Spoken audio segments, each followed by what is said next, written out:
Welcome everybody to this evening's festivities here. This is going to be EGFC Season 5, the continuation. 1 week has passed, and as such we have landed in week number 2. I am Strive, joined by the fantastic Soy Sauce on desk. We are going to be going through some good old best of 5 Rocket League here this evening. Soy, how you doing? We had a great first week, and hoping the week number 2 is just as juicy. Yeah, week number 2 is exciting, and we've got some fun matchups coming up out of both the East and the West, and we're starting off in a dangerous Eastern Conference. The RIT Tigers going up against Tennessee, UTK. This should be an enticing matchup. Enticing indeed, and you've got some great stats and numbers here that we'll try and touch on, at least for me, as the game goes on. But the actual contribution from these members themselves and seeing the scoring potential all across the board, talking through the roster specifically here for RIT, we have Sunblaze, Jakob, and Sebword, and we have Hamter, Purple, and Randy Beans here coming in for the UTK side of things. Top scorers, a lot of great individual talent, and I'm expecting great things here in week number 2.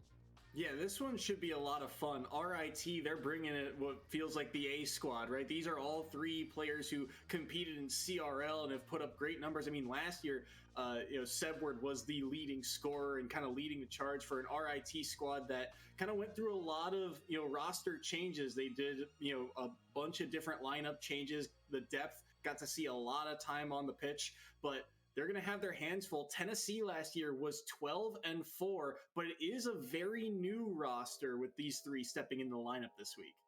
Yeah, it's a great thought, too, as we get into the game. How's that new roster going to fare, and how are we going to get going in game number 1 of this best of 5 series? Kickoff here looking pretty good. Purple sends it right on down, and we'll see what we can connect here with Sunblaze going off the wall. Pass from Sunblaze, he is denied, and RIT, for a couple of seasons, they were one of the top dogs in the EGF, but last year, obviously, with kind of a rotation of players through the roster, they were unable to string enough wins together to make the postseason.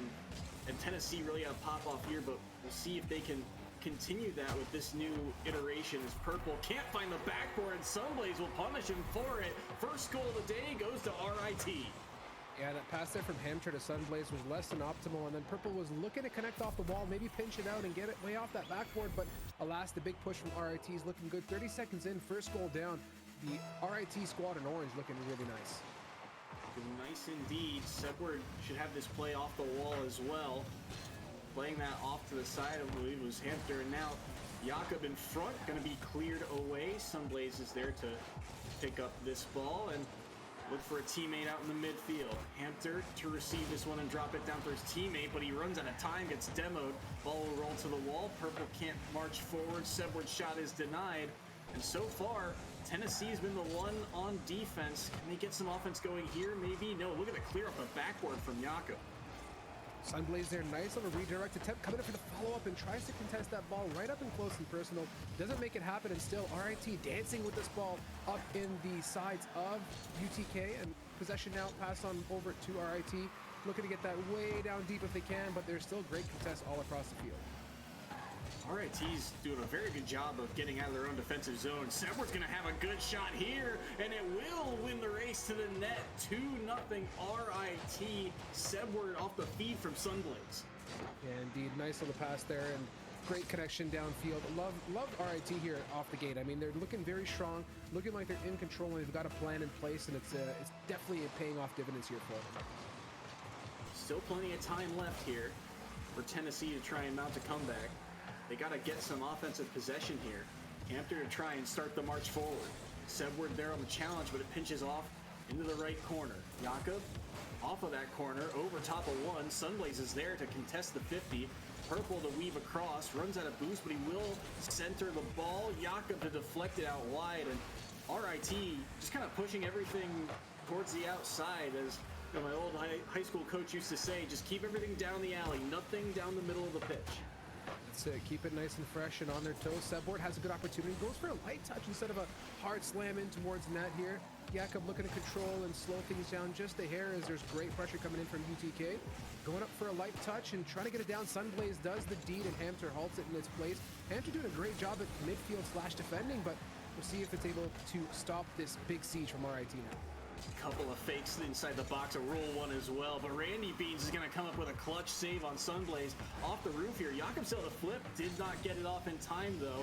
Sebward now on the high challenge, pinches down and goes to the board. Sebward now got the boost and forked it by one. Shot from distance, redirect in, and Sunblaze from the top of the box to make it 3-0. And watch this great little replay here. Love that pass from Sebward, committed right to the big old open field, and it was like the cherry on top there with Sunblaze being around. It borderline looked on target there, Soy, but good to see RIT making sure the goal counts and they seal the deal. And their recognition too, to see Sunblaze at the top of the box, and his recognition to be able to turn and ensure that that ball goes on target.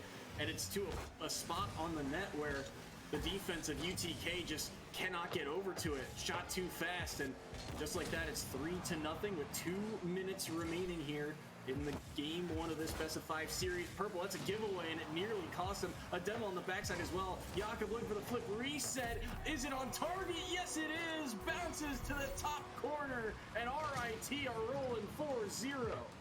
Jakob here, nice little touch with the follow-up coming through, and a bit of a shortcoming from UTK off the backboard again. So that's 2 goal sacrifice in a very similar manner. That's the first and fourth. Got to step it up here, UTK. Got to bring at least a goal or 2 in to keep some momentum present in this game. But RIT, again, so good. 4-0 thus far. And they're odd spot here. UTK had to go to their own backboard to clear that one away. Sunblaze now with some boost. Centering ball for Jakob, and oh my, what a laser right in front, just barely over top of that defender. And the speed from RIT on this play, so noteworthy. If the light touch wasn't great, that center right off that light touch was even better. So in control right then and there. Dusted. RIT continuing to keep the pressure on. It's looking strong at this point. Kickoff again looking favorable for that RIT squad, but UTK looking to get a touch right on back. With the ball into the right half here for UTK. But how do they get out of this corner? This is a centering ball in. Jakob with a clean touch. Shot up high off the crossbar. The rebound towards the far post is in, and the Volunteers are on the board. Beautiful stuff here. Love it. Purple setting it up. A little bit of a crossbar-ish type hit, but Hamter, nice little positioning, getting that bottom left corner shot, not into the opposition, defending in the net. UTK on the board with their first. The big one, like you said, to grab some momentum back, kind of stem the bleeding. 1:20 left in this opening game, and Sebward's having none of it. Look at this air dribble attempt. The rebound shot. Jakob's looking for Sebward at the far post, and it will get cleared away for the moment, but a bit of confusion there as it nearly ended up going back in front of the net. Will be cleared away for the moment. Jakob looking for Sebward. Shot towards the far post. Randy Beans tacks on another save. Hampton and company rotating back. They got to find a way to get this ball out of the orange half. There's not a whole lot of time to do it. Chipped down in mid. No touch comes through, but Purple will have the clear. Sunblaze is the last man back. Can't fake him out. Hampton with a chip shot over top of one, but Jakob will just power that one away. Sunblaze looking for the redirect. Saved along the goal line by Hampton. I love the pressure from RIT. It feels like if there's a UTK member with ball possession, there's at least 2 people with him. What it feels like a 20 or 30 foot radius, absolutely ready to contest everything that with that ball and where it goes. And that pressure is obviously showing. UTK's feeling that brunt of it, and they can't really get past RIT's defense. Pinched all the way across here. Sunblaze might have a shot. Look at this angle. Oh my, Sebward's gonna tap it in, but this is off of Sunblaze, and I believe Sebward's pinch sends it across, but the tap back from Sunblaze to make it dangerous, and Sebward, who made the pass, followed the shot and got a goal for it. It was looking like a flyer going way far left with that redirect, like you said there, so it's super clean, and the positioning on that car is just, oh, I mean, chef's kiss. RIT showing prowess in all fronts of the game. When it comes to the close, the far, the technical, and the easy, they've got it all covered. The time ticks down, maybe one for the road here, but it's saved away by Jakob, and the clock will strike 0. Maybe a goal for RIT the other way. Sunblaze will tap it in as the Tigers go coast to coast to wrap up game 1. Keeping it international, keeping it fly. Got to keep it fresh with the 0-0 on that ticker. RIT, well done. I mean, from an overall look at this game, they brought much of what I said towards the tail end of that particular goal. Really consistent with their close touches. I was truly blown away by how good they were at contesting the ball when it was in UTK's hand. They had no fear about doubling up and keeping the pressure on them and eliminating opportunities or passing plays for UTK, which kept that pressure on, and obviously resulted in this amazing scoreline that you saw here in game 1. 5 to 14 in shots. And what sticks out to my mind is you look at RIT, the scoring spread, 3 goals, 2 goals, 2 goals. And that is very similar to what they put up last week in their matchup. They were evenly spread out, that scoring. It's not just one player stepping up. They've got 3 strikers on this team. And, you know, even the shot spread overall, 5, 4, and 4. It's a well-rounded unit, and it's playing confident right now. Totally. You love to see when the whole team is contributing to a matchup like that. It gives you so much more opportunity to set up plays, knowing that you're not relying on one particular individual to have a specific strength, whether that be shooting or defending or having the ability to clear a ball and get it into that net. It's all positivity here for RIT so far. Sunblaze is up for this one, but it will reach the backboard. Jakob gets demoed behind the play. Randy Beans ran out of boost here. Could have been a chip shot on target, but well wide of the net. Hampter pulls back, got the boost. A fake challenge comes through, and it means that UTK will be able to clear it for a moment. Jakob tried to buy himself and his team some time, but will be dumped right back into the orange half. Sunblaze now centering ball in. The shot was going to come through from Sebward, but he whipped by it, and now it will be cleared away by Hampter. And UTK just narrowly evading some dangerous chances on goal. Sunblaze here is whipping out that good old protractor and lining up some sick angles, looking for every opportunity to slot that ball in. Didn't work out 20 seconds ago, but here we are with that goal coming out from Jakob. Absolute great little connection, open net. It's all easy breezy for RIT. UTK just get caught a little too far forward there, and RIT there to punish it. RIT's defense, aside from that one goal against, right, it's been very solid and pretty good overall in terms of transitioning from offense or from defense to offense. And there's a huge reason why they're able to call you out for not having a player back. Look at that clear up the backboard too, and look how fast they have to hustle back. Hampter is able to fork it over one. He has to contest Jakob along the wall here. That's half his boost gone. Sebward to make sure that one doesn't stay centered. Pass in front, shot well wide. Now Randy Beans picks up the corner boost, but Jakob already waiting along the backboard to deny an opportunity. Short side angle though is open for Randy Beans, and Tennessee battle back. Going to say RIT is doing a really good job of contesting everything, not giving that second shot any opportunity to get across to a team member to get a goal in, but UTK keeps that pressure really on RIT, and after multiple attempts, and we're going to see after the game's over shots on goal how many it is, UTK slot that first in, it's going towards target, and it's going to go for the El Pinchy. Love to see it from RIT as they pick up their second. Sunblaze, I don't know if he gets this goal if he's not the Dominus. What a win off a kickoff, and then just barely nicks that ball towards the net, and that last defender just can't reach over fast enough after getting that corner boost. And RIT, they get a kickoff goal in the lead because of it. Still plenty of time left in this one, but look at this. Jakob on the air dribble, has space, gets over one, and is bumped off it by Purple. No follow-up from Sunblaze. Sebward also getting bumped off of it. But no player for Tennessee able to rush over and scoop up possession. Now Purple with a shot from distance, cleared away easily. Randy Beans is over here, but got demoed, or his teammate did, and now it's going to leave an open net. A double commit gets punished from RIT. It's 3-1. Yeah, thematically speaking, open net, and of course that demo was just a little good one for the road, a bit of a drive-by to take it away for RIT. UTK has got to be a little more RIT-esque in their defense, play a little further back, maybe a bit more conservative, look for a hard clear, and chase that ball down like RIT is doing time in, time out. It does feel like you can sense some urgency from UTK, that they recognize, hey, game one, we got swarmed, it's 7-1, we have to apply some offensive pressure here. But it feels like RIT, this game has just said, well, if you try and move forward, we're booming this ball all the way back to your side of the pitch, and it's making things very difficult, especially when Jakob's got snipes like this. My mercy, what a shot. I love this little touch from Sunblaze. Instead of going for, a whack into the net, go for the top of the car tap in, sets it up off the backboard, and alley-oop comes RIT to swoop in and get that goal. Just clean teamwork. There's no one individual who's looking to shine or take the glory or anything. They're looking to set each other up, and they continue to bring goals as a result.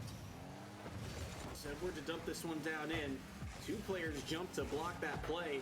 Centering ball, Sunblaze, that shot wide of target. Sebward now backtracking. He will pick up the mid boost, and a demo comes through. And look at that, just playing for each other, right? A demo on the backside leads to this whole offensive stint here from Sebward and Sunblaze. Sunblaze will be the one to chip it back in. But being able to demo for your teammate to open up space, and look at the centering ball across. That's going to be Jakob with a hat trick. Yeah, like look at the beauty of this. Just it's RIT, that hard push right across, not even at a slow pace with vigor. And Jakob's obviously present to bring it all the way to the goals for the score for RIT now. Just they continue to keep the lead, very much like the last game. They're not giving up any opportunity for UTK. Good flick here off a kickoff, and Sunblaze will be there. Now he's got a hat trick, 6-1 with just inside 2 minutes remaining here.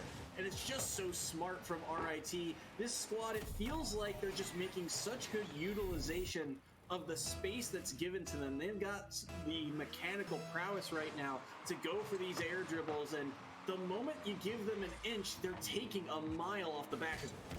Yeah, 100%. You can see Jakob here lingering in the back end of things, and I was going to comment on kickoff too. It feels like they do have a plan when kickoff doesn't go their way. Someone is ready and available to pick up the pieces and bring it towards goal, and Sebward, again, very much Sunblaze-esque with the light tap setting it up, but doesn't result in a goal, but that's the RIT recipe. It's been working so well, so why not stick to it? Good offensive opportunity there from Tennessee, but they just couldn't connect on the final pass. This one's dangerous down in front, and it's going to be followed up upon by Sebward.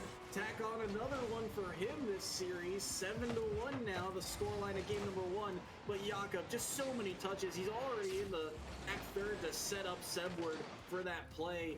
And UTK just, it feels like they're playing tag, and they're the ones who are just constantly chasing the action. Exactly, and you know, the words danger and getting a goal or a goal in general is synonymous for RIT this game. Every time there's been an opportunity where the net's been relatively open, they've capitalized, and even in very awkward and tough angles. So again, coming a little bit short off the backboard, UTK does manage to keep this ball relatively in possession and trying to set up the play right now. But just look at RIT, they're absolutely sprawling by their net. There's 3 people back there defending. Purple will be able to buy his teammates some time, but oh, that's a harsh kick out off of the lower ramp of the stage, and Sunblaze won't be able to get a bump here. 2 players up for Tennessee to block that one. Randy Beans has to go up for this to clear it away. Goes off of the backboard. Down in front, it's dangerous, but it's rolled away at the last second. Purple now looking for the double tap, and Sunblaze is there to deny him. Now Randy Beans unable to get a touch on that ball. Will be centered. Jakob is going to get a bump on the third man, and all of Tennessee sprawling to get back here defensively. No boost on Randy Beans. Has to wait for his teammate Hampter, and he's cut off once again by Sebward. Quickly we shift from RIT doubling up in net and defending to being all up in UTK's side of the field is just remarkable. They have no sense of chill when it comes to the aggressive plays in the offense. They know how to hustle, they know how to get that ball downfield, and they are the result of it is converted into goals. And hitting that 3-second timer here, Soy, it looks like RIT is going to take this one home again, 7-1. Another 7-1 scoreline. Sunblaze getting the MVP, and once again, pretty well around in terms of scoring. 2 hat tricks for the side of RIT this time around, and only allowing 2 shots against from Tennessee. So Tennessee, 50% shooting accuracy. You can tell that they're trying to get the ball more forward, but they're also giving up a lot of opportunities on the back door, and that is the struggle right now. They've really got to make these opportunities count, but that defense, it has got to find a way to step up, and it is way easier said than done. It is, and you can see UTK, like you said, is trying to convert the goals. They're up and at it. They're trying to, that 50% rate means something, and they're looking for that passing opportunity. But touching on what I brought up around goal 3 or 4 is that RIT is eliminating that pass. They're halting the ball in transit and not allowing the connection to take place. And everything UTK is throwing at them is coming in from way downfield, but the defense of RIT is just all posted up, and they're denying every bit of attack that they're bringing to the table. There was a perfect example off that kickoff. Hampter tried to clear it to his teammate along the opposing side boards, and that player going for mid boost just gets demoed, and all of a sudden that pass is to the opponents. And just like that, RIT gets ahead the other way. It's going to get kicked down in the orange corner here. Centering ball, Sebward racing across, looking for a second touch, won't have it. Jakob perched at midfield. He'll wait for his teammates to get this ball mid, and he won't need to do anything. Sunblaze will just run rampant in the orange half and find the opener here in game 3. Yeah, Sunblaze here has got a launcher and a mojito in hand, just having a dandy old time, waiting for the opportunity, knowing that they're going to keep that pressure on. That ball is going to be available at some point, whether it's off a corner or off a redirect. RIT is going to have the chance, and alas, first goal comes to fruition with just 40 seconds into the game. One of the more difficult parts is hold on. This is going to be a good chance for Tennessee, and they'll get one back. Hunter to strike again and tie things up at one.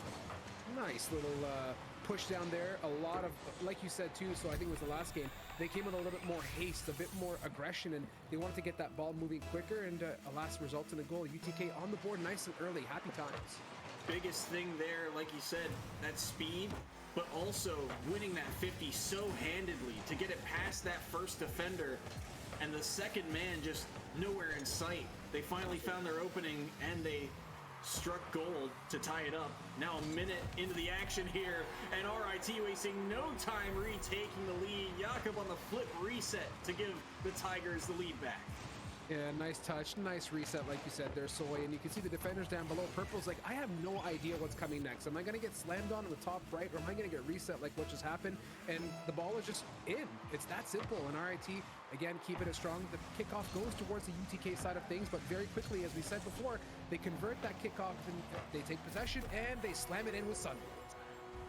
So many options to cover. All of UTK scrambling defensively in this back third. The pop-up pass looks like it could be a shot on target, so you have to respect it. That's why the first player jumps, but the moment they do, they're out of position for that rebound, and the follow-up is just too clean. 3-1 Tigers over Tennessee. Sunblaze from distance will send one on, and Hunter will get the save. Can't beat Jakob to the second ball, though. This one's high off the backboard. Maybe a chance here. Chip shot save made by Purple. Randy Beans has no boost, but can't get over to the ball. Hunter has to cut this one off again. Hunter's positionally been very, very strong, constantly in the right place, just not always the resources to make the right play. And maybe he can get something going here, but once again, we're just barely beating him to the punch. I urge everyone watching right now to keep your peripherals very much open. Don't zoom in on the exact play happening, but just watch how quickly RIT is shuffling around this field. Like one moment they're in net, the next second Sebward's in midfield, and off of that again, Sunblaze converting onto another goal. Watching the replay, it's that haste. It's Hunter with a bit of an oddball touch. Jakob coming in with the setup for Sunblaze, and of course going up high is that dominance to bring that fourth goal in. And that is all off of that awkward touch from Hunter, but he feels the pressure, right? All three members of RIT are pushing up, so if he can get that block, he can stall them out. Maybe his teammates can swoop in and potentially get another goal, as that's a huge save from Randy Beans. Kicked out, and Tennessee will head the other way. But that constant pressure, that looming threat of just the striking capability of RIT is leading to so many goals, and it's forcing so many errors from Tennessee's defense. They just cannot get a grasp right now, and Sebward will have a back door here to make it 5-1. On an average day against the team that's not RIT, that touch from UTK off that left wall there down toward net would have meant something, but RIT, you said it as well, are so quick to the ball, and they're beating UTK in so many opportunities that pass that would have been good for UTK ended up being a supporting pass for RIT, and they convert off of it. Back pass here, 50 kicks out mid. Purple's got space, tried to set it to the back wall, but look who's there. Jakob reading the play so well to already be on that backboard and deny any chance at a double tap. That one goes off of the wall once more. Hunter to dump it down in, and it's immediately cleared away. Purple trying to keep this ball in the opposing half, trying to sustain some offense, but Jakob goes the other way with it over top of one. Randy Bean swoops across. Sunblaze is there. Everywhere Tennessee goes, there is a Tiger waiting for them in the midfield. Yeah, high grass is where the Tigers like to prowl, and RIT is definitely loving it in this field right now. Sebward keeping the pressure on, contesting the ball as per RIT schedule and norms. Jakob going up, light little touch here, looking to get it right on into net. A little bit bouncy up and down, but hey, the pressure's there, and that's all that counts here as the clock starts to tick down to the bottom end of this match. Sebward now flip reset, go for the backboard all the way across, and found a man, but it was too far outside. Purple does not win the race and boost here, and Sunblaze will make sure he doesn't get the corner either, but maybe a chance here for Randy Beans. Sunblaze just barely getting up in time. Jakob wins the race as well. This one might just drop in. He's looking to get it back to Jakob. High shot here. Rebound saved by Randy Beans. UTK's headed the other way. No, Sunblaze cuts it off once again. And we saw this earlier. Remember Hampton's play that went back?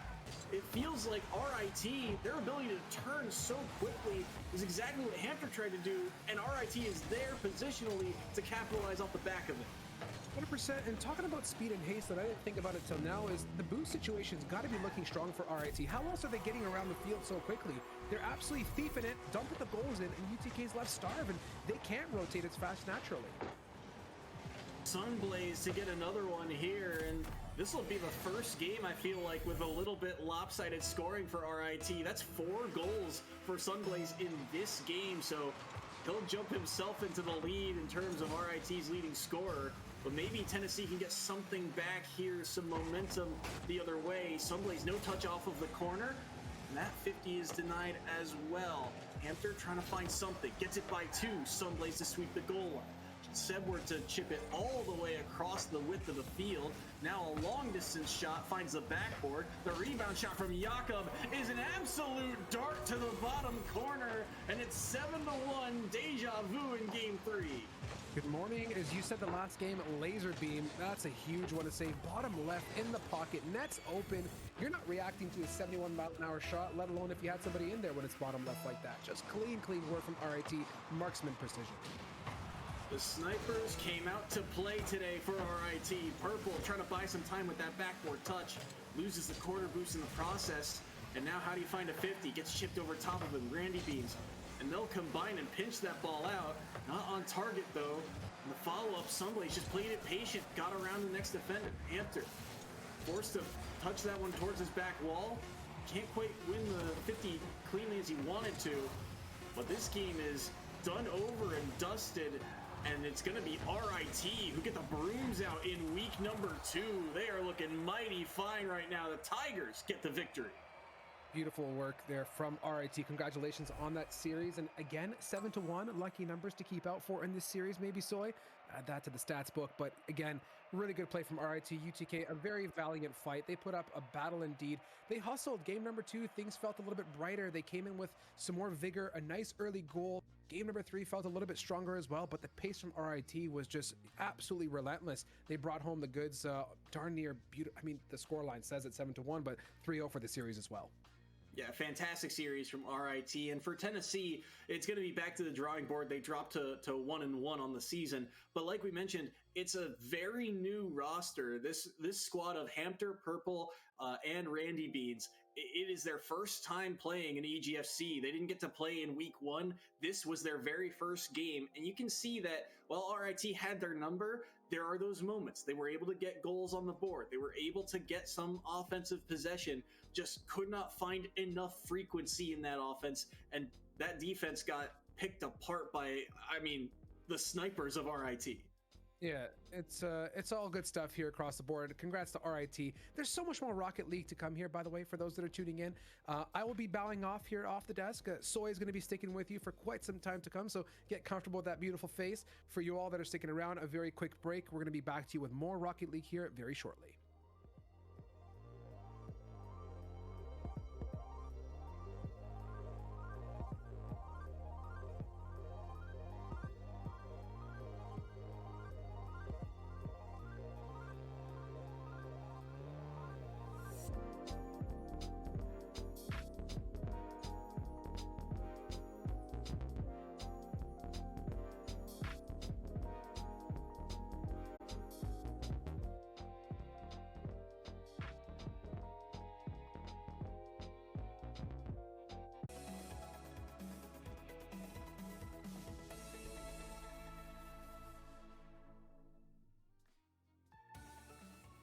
Welcome back to the EGFC as we've got more Rocket League action. I'm Jay Turbo, stepping in for Strive. Soy Sauce still here for the entire coverage, and we've got Bowling Green up against UTA. And UTA, we saw them last week. They're looking in that reigning champion form. They do, and with a completely, redone roster, right? A lot of players kind of moving and shifting in and out, but the depth has really stepped up for this squad, and they're going to be going up against Bowling Green, who's looking to bounce back after a week 1 loss to William and Mary, but certainly a lot of talent on this squad. Yeah, exactly. Going up against a team like William and Mary, no small feat. They're one of the stronger teams in EGF last year. Names like Dolphin, Legacy, Truth, ones you might remember if you're fans of the EGFC. But we don't got to worry about that for another game, as right now it's all about Bixlow, Slick Billy, Corey C8, Random Shy, Sin, and Polk. And we've seen some serious numbers popped up from Sin and Random Shy. Yeah. Sin and Random Shy last week in their matchup both got 8 goals over that series, and they just piled on the shots. This group just did not skip a beat week 1, and they are going to be so exciting to watch. Bowling Green, they're going to have their hands full, but certainly, some players to watch for this squad. Slick Billy and Corey both packed on 4 goals apiece in that 4-game set against William and Mary, so certainly some firepower to this squad, but can they deal with the firepower that the Mavericks have is the big question. Yeah, that's what we're always watching for as we head straight to kickoff. UTA in the orange, Bowling Green in the black. That's going to be one missed touch out of Corey. Good contest out of Biblio. And now this is where we'll see if UTA has that field coverage. Is already a bit of a double commit coming through from Bowling Green. Not punished yet, but you can't give away those kinds of openings as Polk over top and it's sent away. Still dangerous. Good clear coming through. Polka Dot, though, quick to race back and try and stall out. Corey with a centering pass on the backboard. That's going to be a bouncer on target. Polka Dot able to get back the rebound. Kicked middle here. Slick Billy just unable to get that shot off. Great positioning by Polka Dot through the first 40 seconds.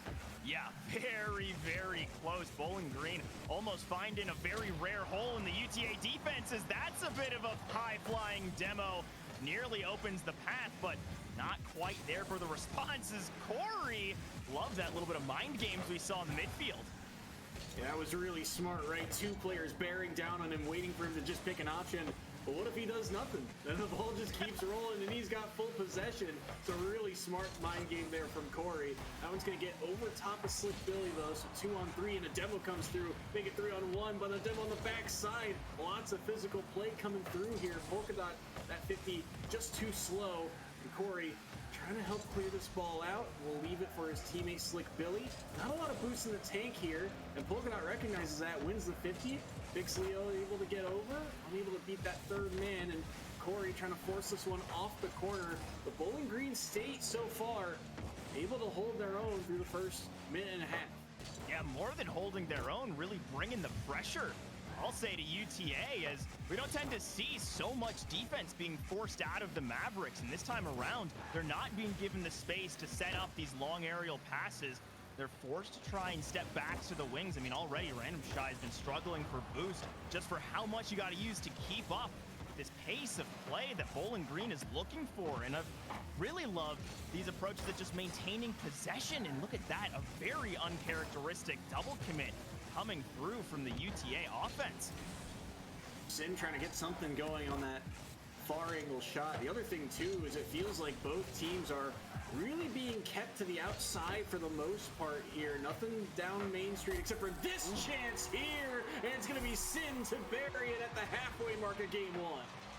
Just a little bit quicker on this approach. Great pass up, and I really thought that we were going to see the contest, see that save taken away, but right at the halfway marker, UTA strike first blood, but still quite a while to hold this UTA team. Certainly not used to seeing that, as this could turn very quickly into 2, but a good hold by Bixlow. Maybe a chance over top here, but save comes through instead. Slick Billy. Oh, look at this air dribble. Dangerous off the crossbar. Random Shy makes the save. The rebound chipped up high. Corey with another, and it's a tie game at 1 apiece. Oh, goodness. I mean, Slick Billy forcing the response, and then right here it looks honestly pretty similar to the UTA goal. A pass set up, defense just a little bit slower, and a dart down from the backboard, as we've got a game on our hands all tied up. And what a quick response. What a huge response from the Falcons. Now Slick Billy trying to march forward here with Bixlow, cut off by 1. Polka Dot now racing for a shot. The rebound, he nearly landed on it, and that could have been a goal. This one's dangerous for Sin. High off the backboard. The follow from Polka Dot. Save made Slick Billy. Sin and Random Shy dive at the rebound, and UTA's back in the lead. Oh, and this is just so unfortunate for the Falcon defense. You see that attempt from Slick Billy, and Bixlow's just got too much momentum. They're both going for the same ball. They both make awkward attempts at it, and it just leaves the door wide open for the Mavericks to charge on in. The fact is, it takes these complicated positions, these really difficult defenses to force a goal, and that's exactly what you want to see at this level of play. Both of these squads showing EGFC is a place to play. Polkadot's trying to get this ball out of the corner. He's able to do so with a great air dribble. Won't get the demo though. Random Shy forced to move in. Oh, a fake comes through and Sin wasn't ready for it. Now he's in an odd spot, just trying to buy time for his teammates as Polkadot gets challenged off this ball. Racing over is Corey. Polkadot will help clear this ball away. Random Shy looking for the drop down pass, and Sin shot just wide of the target. What a dangerous pass that was. Polkadot's whip comes through. Chip shot, redirect in. Oh my mercy, what a passing play from the Mavericks. Oh, I want to see this one back because, yeah, Random Shy right to the post, and on the defense, you're Slick Billy, you're thinking, okay, I'll just take this rebound, I'll be first to the ball, not a problem. But that light little tap in off the redirect, very well done, and just showing the UTA, they've got some tricks up their sleeve. They're happy to play the post in a few unconventional angles. Such a sneaky good play to sneak in all of those passes just underneath the defender. You think you've got time to react to that ball, potentially clear it away, maybe go the other way with it, but no, all those extra touches just making the play so much harder to read. And now short time remaining for Bowling Green State, and maybe a giveaway here, and Polkadot will not miss. A brace for him with 36 seconds remaining, and the Mavericks are up 4-1.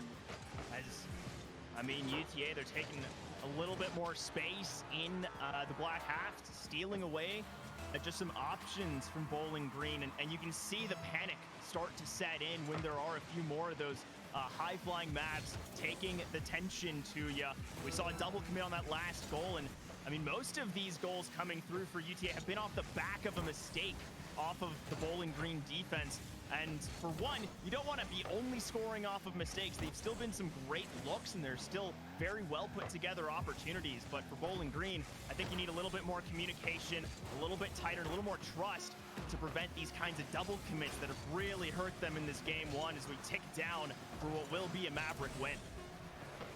Maybe one more for the road. Oh my, what a double tap, and he puts it in anyway. Random Shy will get one more for the road, and that's going to be UTA, like you mentioned, taking game number one. What a double tap to get that one down, and Slick Billy just, I mean, there's not much he can do about that one. Fell on the back of it, it goes in, but either way, the Mavericks, like you mentioned, looking very solid. Was kept close through the first half of the game, but UTA, after giving up a goal, turned on the Jets. Yeah, absolutely. It felt like that one goal really woke them up, and they realized they have some of these opportunities. I mean, even though it was a missed shot, a series of passes between, I want to say, Random Shy and Sin across the front, nearly making these misdirection crosses work. And the fact that you can add in those extra pieces of team play, you can have those tighter passes, makes it so lethal, especially against a team that is struggling when there's this coordination in their own half. I mean, I feel like one of the big indicators there, you look at the total shots, it was only a one-shot difference with UTA being in the lead, but the quality of those chances off of those passing plays was just so much higher. You think of all the shots that Bowling Green had, and so many of them, you know, Sin or Polkadot is just meeting up front inside the box. There's already a player for the Mavericks ready to make a play on the ball. And you feel like for Bowling Green, there are times, like you mentioned, off of those double commits that they're scrambling to get back and getting punished for. Yeah, I think it is just a matter of that first game jitters. You're going up against what's probably the fastest team in the league, so you're gonna feel a little bit more comfortable in that initial boomer ball, but after UTA scores and gets scored against, lights a fire. They're not gonna play that same kind of style, and we saw they wanted possession. They held on to it after being held to the wings, forced away into the center. So I hope for Bowling Green, they can take a little bit more of the center control, get these very aggressive touches that I think gave them some success in that opening half of game number one. And already held scoreless for the first minute, a solid start, but it has not been for lack of UTA trying. There's a lot of boost on UTA's side, and That was a big clear as Bowling Green was starting to run out of it. Now a chip shot, short angle, and what a shot it is! Corey sneaks it in. Bowling Green strike first. And what happened here? I mean, Random Shy looks like it's just a little greedy, not expecting this approach. And then UTA caught off guard when that screamer comes across. Great little setup, some great aggression, and forcing a mistake out of UTA. Random Shy should have control of that every single day of the week, and it's a great recognition for Bowling Green. Big opening lead here for the Falcons. What can they do with it? Booming clear here. Sin able to receive. Big Slow cannot win the race to that ball. Loses the 50. Sin with a drop shot. Save made. And now a chance over top will be cleared away. UTA starting to pinch down in. Polka Dot looking. Random Shy was diving across as well. Big Slow's going to get bumped off of this ball. Sin working his way through the corner. Centering pass, but Random Shy had to sweep through. Don't believe he had a ton of boost to go up for that ball. And everyone diving at seemingly everything here. Sin now from distance. Bouncer. Save made by Corey. But slow to rebound this ball are both teams, and it allows Big Slow to attempt to clear. Yeah, I'm not entirely sure what exactly led to this just period of awkwardness coming through for both teams, but a lot of missed touches, a lot of lack of coordination, and right now an opportunity for UTA as Sin just can't quite get around it. Big Slow is awkward, it's off the post again, and so many attempts to crash the net and none of them successful for UTA. But this Bowling Green team so low on boost, you have to imagine it's just a matter of time if UTA don't get in their own way. Pinched out wide, and Polka Dot's going to keep the pressure on, but he's only got 12. Kicked off the corner again, and UTA, they've had chances to shoot, they just can't get one on target. Random Shy to chip it towards the backboard, goes for a demo, and got the bump. The follow-up is there, and it's short-sighted in. Oh my, that was so close. Off the post, and I thought it was going to kick out, but it nicks the corner and rolls in instead. And I mean, just look at how that play came together for UTA. It was really just off the back of both members in net being cleared away, and even beyond that, Billy still almost made it back for the save, so that is not at all the kind of goals you want to be making if you're UTA. You'll certainly take it to get back to an even position, but I think generally both teams just happy for a fresh kickoff to try and get into a more neutral, a more familiar game state, as both of these squads miss touches left and right, certainly not what they're comfortable with. Oh, that was chip over top. Yeah, that was dangerously close. It's still going to be close to the net as UTA's defense still in a bit of panic, I guess, as Sin is going to finally get the clear here. He's got no boost, but he will pick up the mid. Over top of one goes Corey. He wins the challenge, gets a second, but it's free in the midfield, and Sin is the first to it. Now it goes over to Big Slow. Big Slow does not get the corner boost, but he's got plenty in the tank, plays patient, and nearly gave up another chance here. Corey redirects that one wide. A fake comes through from Corey as well. Polka Dot to keep it in the opposing half. Now dropping back down over the midfield boost is Sin, and UTA are swarming, and they can't make contact, but Polka Dot will. Another brace for him, and another lead for the Mavericks. Yeah, I think that was in any way for Sin, but I'm just a little confused how there was no Bowling Green contact. I mean, Falcons very close, but just a little bit behind the play, and you can see Corey just caught off by the quick shift in the direction of play, and that just turns into another opportunity for the Mavs. But this game has looked a lot better than the latter half of game number one, as the Falcons looking very confident. They're keeping this ball on the ground. They're keeping it. And most importantly, they're forcing UTA to play a different kind of game. It is a very, very odd game for UTA, but this one's dangerous. Sin gonna redirect it. Bump comes through, but Corey is there to sweep it away. The bump actually meant he couldn't turn and take a shot on target there. Slick Billy now over top of the first defender. And Random Shy, that might be a giveaway. But Polka Dot should be able to kick this one out wide. Gets it up the wall as well. Short time remaining here. Polka Dot trying to get underneath one. Gets a bounce towards Corey instead. Does not make contact though. Sin able to pick up the boost. Can't get by the first defender though. Pinching in are the Falcons. Now it's up to this next push here for Bowling Green. But they don't have possession. Demo comes through. Big Slow Flick up high. Now maybe an aerial from Slick Billy towards the wall, using a lot of boost to get there, but he doesn't get his nose on it, and it will fall to the ground, and the Mavericks will take game 2. Oh, and that last one, you could feel the chance. It felt like it was just ripe for a Falcon goal to take us to OT. But I really want to focus on Corey just having one missed touch. It looked like there was a real open opportunity. It still would have been a tough shot, but in those final 20 seconds, that's when the pressure's really on, and one good place shot can be the difference between going to OT and, as we see, another UTA win. But you don't see UTA pressured this hard or forced out of their element, and you certainly don't see Random Shy having so many uncharacteristic misses coming through in just a few moments where it seems like they're behind the play. It's a very odd kind of scenario UTA find themselves in. They get the win, but it's their closest win that they've had so far this season. But I think part of it is it almost feels like UTA is trying to be preemptive in how they play in terms of, getting up to the ball first and, positioning themselves accordingly. But almost the antsiness of Bowling Green is throwing them off. The touches that Bowling Green are getting are putting the ball just barely out of reach, and so that control that UTA normally has, that kind of game flow, is being disrupted, and it's putting them in uncomfortable positions. They're still able to work around it. They're still able to generate great chances. I mean, they outshot Bowling Green 10-3 in that second game, but it means that those quality chances that we saw in game number 1 are no longer the case, as Bowling Green nearly had a flick opportunity. Slick Billy looking for the far side. High and wide goes that shot through the first 30 seconds. Yeah, good patience, good communication from UTA, and just team trust for them on that last one with Sin on that rotation back, able to keep that timing nice and tight and making sure that UTA are constantly cycling through. But it has been, once again, just like in game number 2, a lot of Falcon pressure in this early midfield.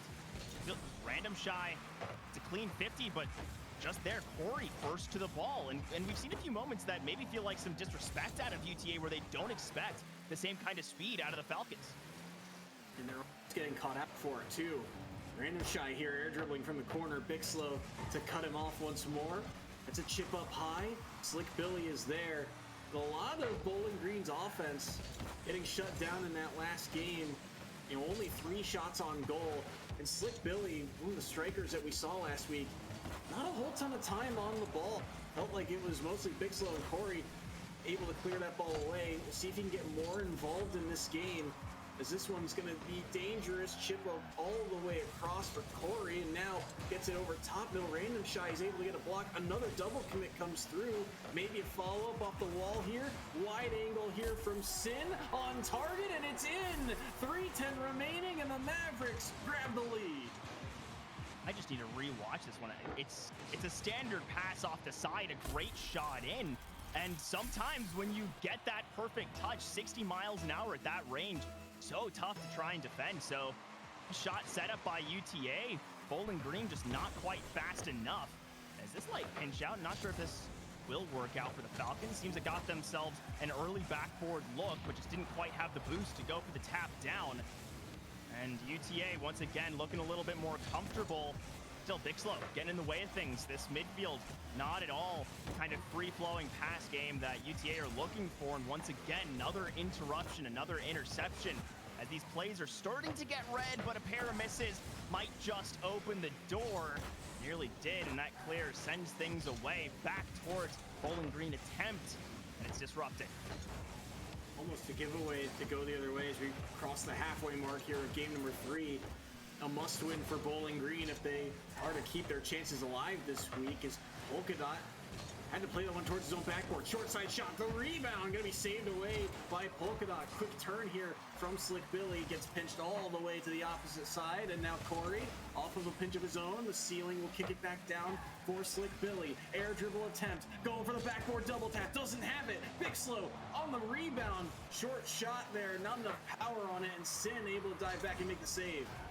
On that one, you want back for Bowling Green. Really good look. Big Slow just didn't quite have the angle to get that kind of speed, and Slick Billy just off on the double tap. This is another real opportunity as Corey has some potential, but Good aggression from UTA. Make sure that your opponents don't have any time to think, any time to set up their offense. With just about a minute 30 to go in this game, it's still UTA in the lead, in control. Bowling Green definitely want to take one back, at the very least force overtime or get themselves a couple. They haven't been able to break into that 2-goal score line quite yet, but certainly possible if they want to find their first win here against the Mavs. Ooh, this one's dangerous. Polka Dot is going to put it into his own net. He jumped early and the ceiling read goes awry, and Bowling Green gifted a tie game. That is just so unfortunate on the back line. Polka Dot, you can't give ones away like that.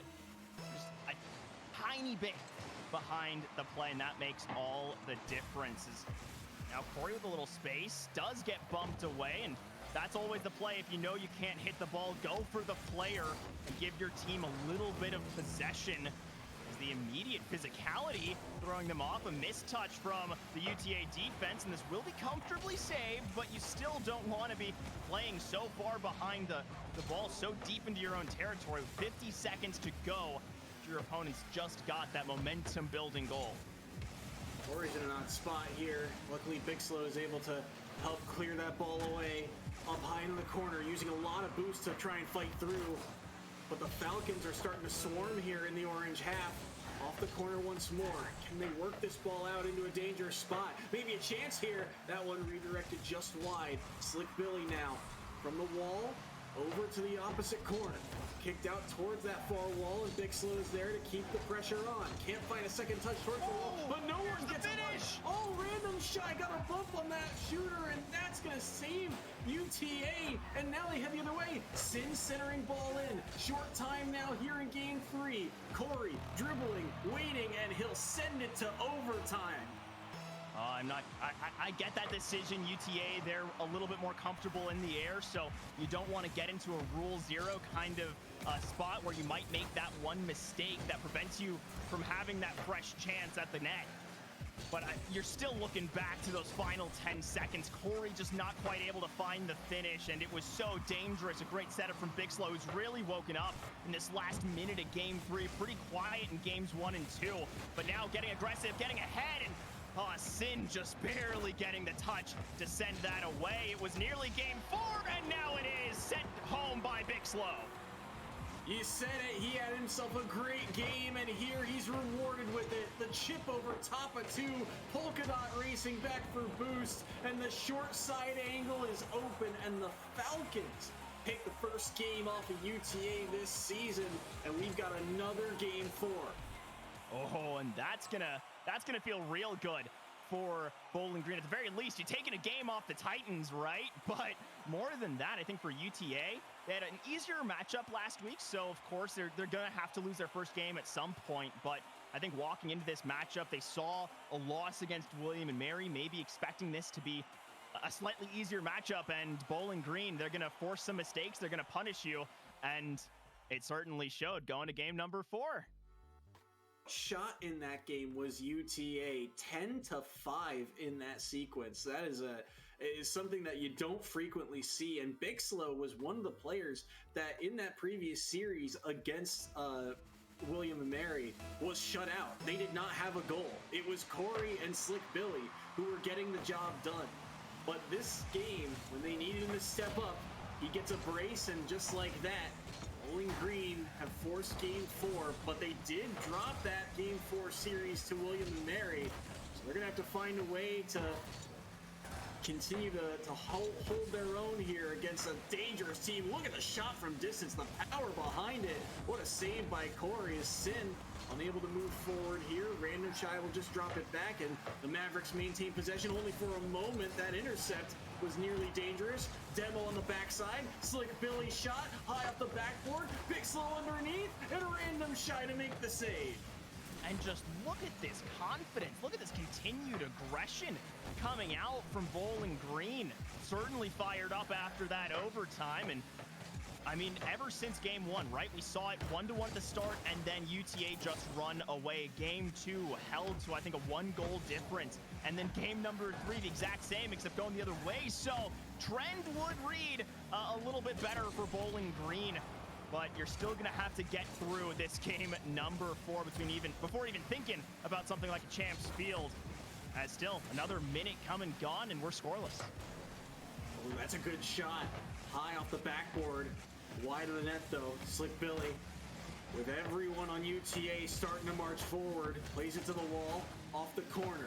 Bixlow, no touch, giveaway, and that's going to be a goal. Polka Dot finds the gap and finds the lead. UTA, these opening goals mean so much for them.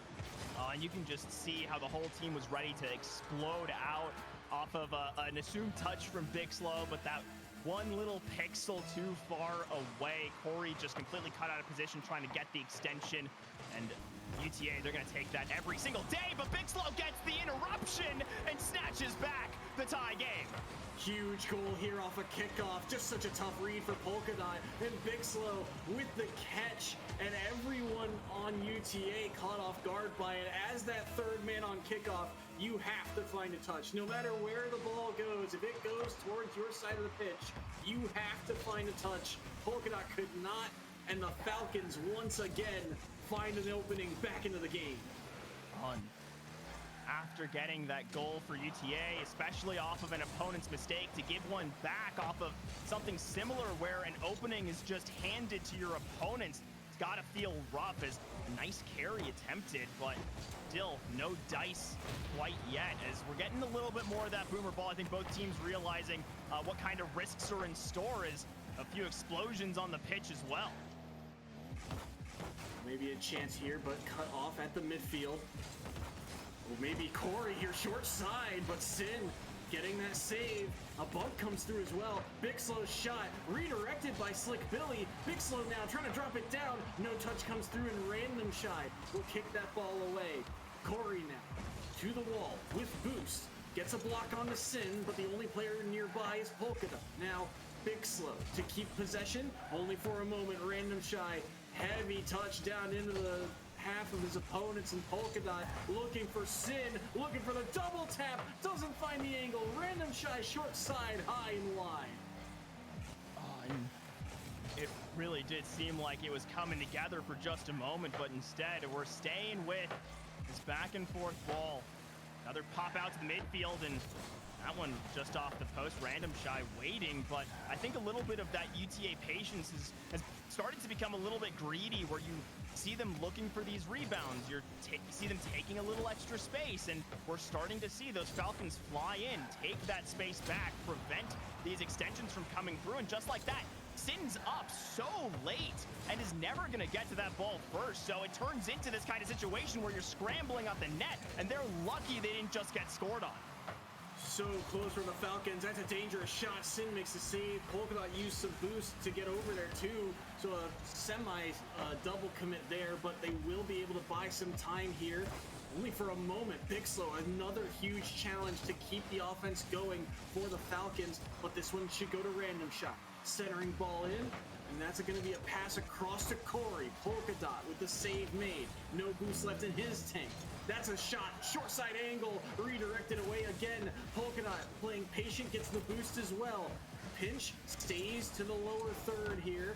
Now Random Shy off the wall, cut off by Bixlow, and it just feels like it's so back and forth. Who's going to make that one game-breaking play? Maybe over top here. Bixlow, the challenge goes up high. Sin has got a lot of space to work with here. Double tap, no angle here. Bixlow, slow to the play. The rebound just wide and cleared away for a moment. Sin gets demoed, no air dribble attempt, and the Falcons are holding on for dear life with 20 seconds remaining. Oh, and this is a tight 20. It's been all Mavericks, and that's the open door, and that's all but sealing it. We've seen a few very close goals, but Bowling Green, the setup just started to fall apart. A few missed touches, and you can just see Random Shy run through the entire team. Slight touch after slight touch, but I will still commend the last few minutes of play from Bowling Green. They were staying aggressive, and the second that UTA got out of their own half, they were able to put together a chance. And just some great recognition that you have to hold the Mavs to their own half, as that kickoff goal will seal the deal for this Game 4. Had to go for something tricky on this kickoff, but it just goes so awry, and Random Shy reads it so well, and I think Random Shy deserves an MVP for his performance. Even though it looked a little awkward at times for UTA, he is a playmaker on this team, and he gives UTA the lead here late in game number 4, and the Falcons are going to run out of time. They're going to give up another one here, looking for a play, and the Mavericks go up 4-1 with 3 seconds remaining. Yeah, and this is going to look like, oh, you see Arlington looked really good in game 1, a little bit of a fight, and then, oh, they're back to form if you were to just look at the score line. But this is absolutely a 2-1 game out of Bowling Green. This is just their attempts to try and put together a play, maybe play those high-risk, high-reward moments, and of course, UTA will find the ways to punish, will prevent any shenanigans, and will take this game 4 and the series, staying undefeated through week 2, but BGSU show that the reigning champs can be pushed to the brink. I mean, 10 shots on goal for Bowling Green, and they looked solid. There was such sustained pressure that we just don't normally see from, or from most teams in the EGF against the Mavericks, but they certainly made this defense sweat a little bit, and UTA, they gave up some chances, but they held their own. Bowling Green really only giving up or getting 2 maximum throughout this series. That's a low scoring game. You really had to grind it out against this squad, but you can see it's just week 2, and there's a lot of potential for a lot of the EGF on both the Maverick side and the Falcons side. Yeah, lots of space for both of these teams to keep improving and keep stepping up. And for Bowling Green, I mean, you're 0-2 through the first couple of weeks, but don't let these performances, put you down. This is a very strong team that I'm very excited to watch as they develop throughout the season, because you're up against 2 really strong EGFC squads for your first couple of weeks. Now I want to see them face against some of those middle of the pack teams, maybe USC, something like that, as we're going to be setting up an interview with Random Shy, so you're not going to want to miss that. We'll be right back with a word from the Mavericks.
Welcome back as we're joined by Random Shy from the UTA Mavericks, posting up the dub. How you feeling after that one? I'm feeling so good. I was so nervous after we lost that third game because we should have definitely not lost that. We definitely could play different than that, and I think we will next week. But we definitely recovered, able to regroup, and show that this was easily be a sweep. But yeah, I feel pretty good. I was hyped. I think my teammates, Sin and Poke, they definitely showed that we definitely mean business here. Yeah, absolutely fair. And so Random Shy, I mean, you are the newer face to this squad. We've seen Sin, we've seen Polka Dot play in the past, but I mean, you being the new member of this team, I mean, how do you feel like you've kind of fit in and slotted into this squad that's, filling the shoes of some, big names from CRL? It was a little bit of a rough fit in since they're more used to the better trio of Samba, Adverse, and Nava. So it was a bit like a little nerve-wracking. I had to fill in some big shoes, but I think I've fit in nicely between those two since they're already synced up with each other, know how they play. So I'm playing around them, making sure that we all can do what we need to do to get the dub, and it proved it right then and there. This series was a lot of fun. It was probably your biggest test so far this EGF season. And what was it that in the back of your mind about this series that made it so highly contested? Do you think what's something that you need to work on headed forward as these weeks continue? Definitely controlling the ball more in the defensive third, and definitely avoiding demos as well. They were getting us a lot with demos in Game 3 and boost training us as well. And there's some quick fixes I think we can definitely fix up and make sure we are set for next week against our match against William and Mary. Yeah, William and Mary, definitely a tough team to go up against. They're going to be our next matchup, but now looking ahead, you're already sort of saying there's some stuff to work on for them, but I'm going to go back to specifically games 2 and 3. It felt like you guys struggled a little bit more when Bowling Green was able to get in your face. So how were you able to adjust to that and finally clutch up in that last game to sort of break out of your own half? It was a bit of a kind of playing with that inner ego, letting an inner ego come out, because I was kind of like, we shouldn't be losing these guys. So coming into game 4, came with a little bit of more angst, little more anger towards them, since we kind of gave them a freebie. So game 4, I decided to just go a little more aggressive, a little more in their face, try to dish it back to what they're giving to us, giving us problems, and show them that we're the big brothers in this friendship right now. Big team, and you guys certainly showed it, taking away the dub. Now, of course, it's more than just what's on the pitch. If you've got any space, anyone you want to shout out, now's your time. Shout out obviously to my 2 teammates, Sin and Polk. They definitely were the MVPs when I was struggling and kind of tossed game 3. I tossed game 3, and they were stepping up big time, and definitely without them, obviously I would not be here right now.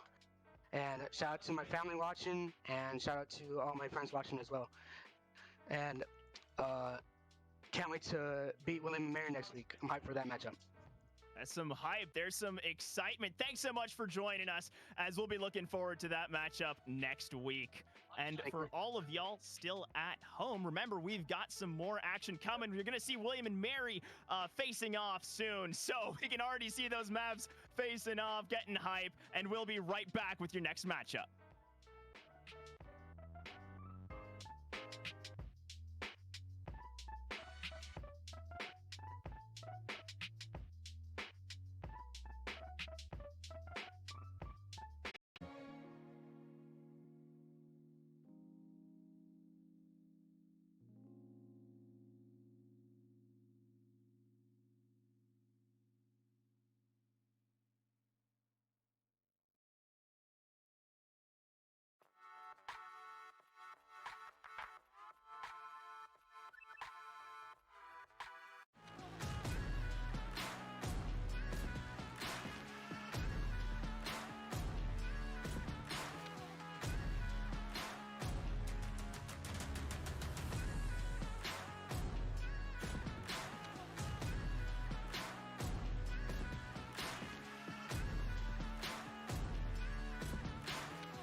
And welcome back, as we just saw some of the highlights coming through for the William and Mary squad. Very, very hype. Still Turbo and Soy Sauce here, as we're about to see the Tribe go up against the Auburn Tigers.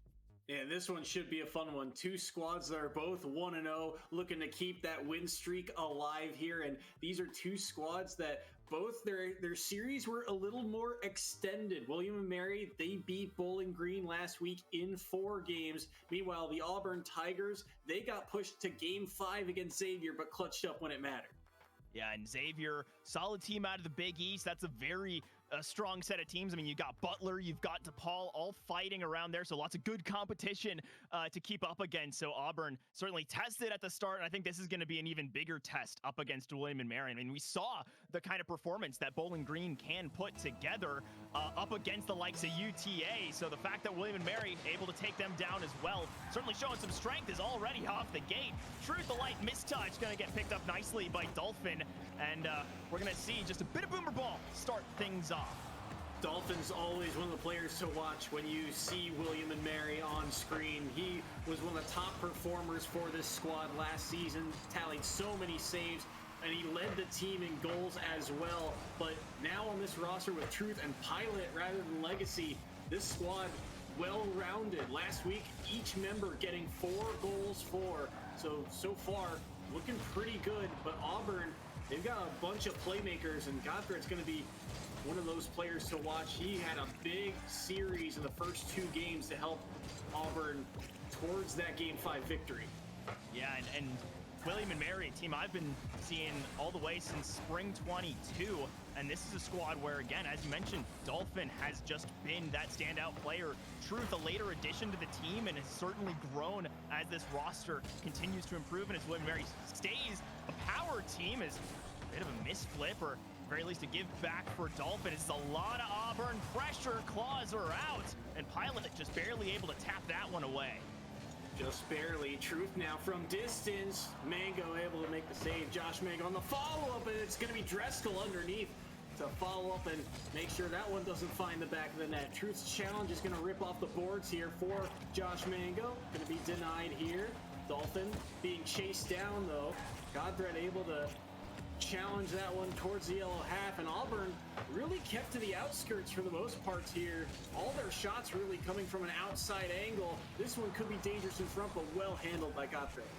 Yeah, very well done. I'm gonna say I've liked the possession play that's come through for Auburn. I think William and Mary struggling a little bit on that side of things, just more concerned with maintaining their own space in their defensive third, and so far, it's been working for them. It's a little miscommunication between Dolphin and Pilot, both going for the same ball.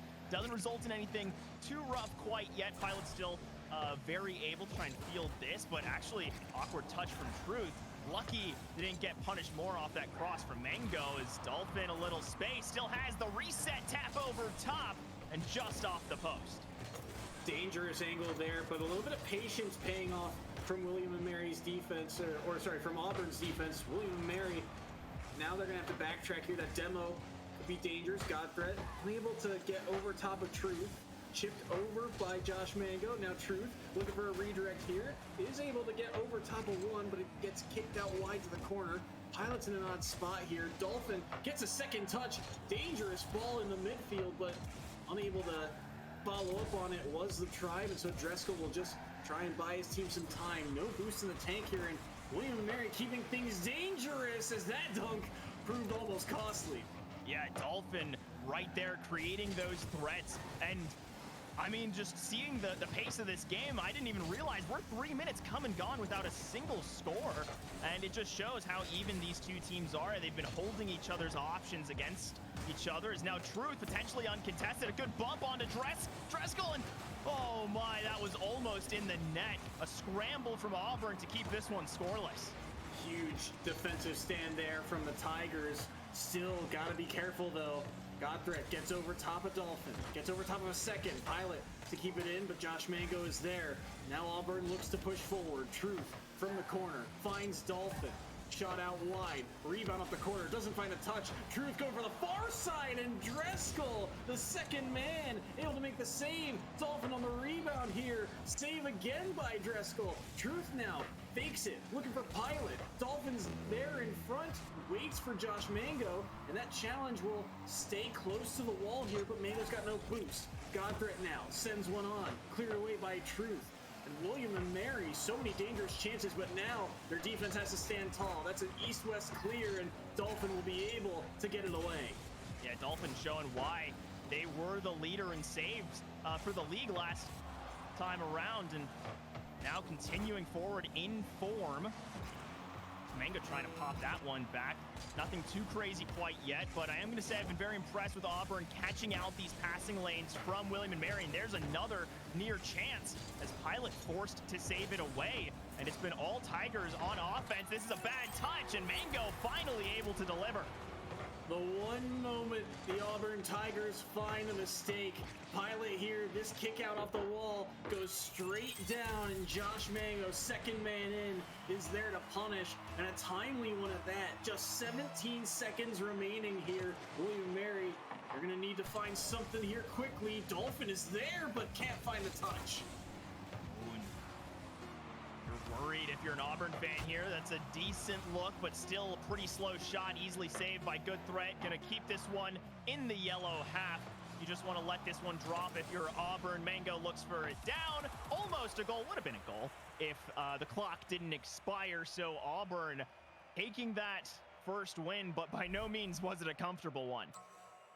Yeah, a huge opening game.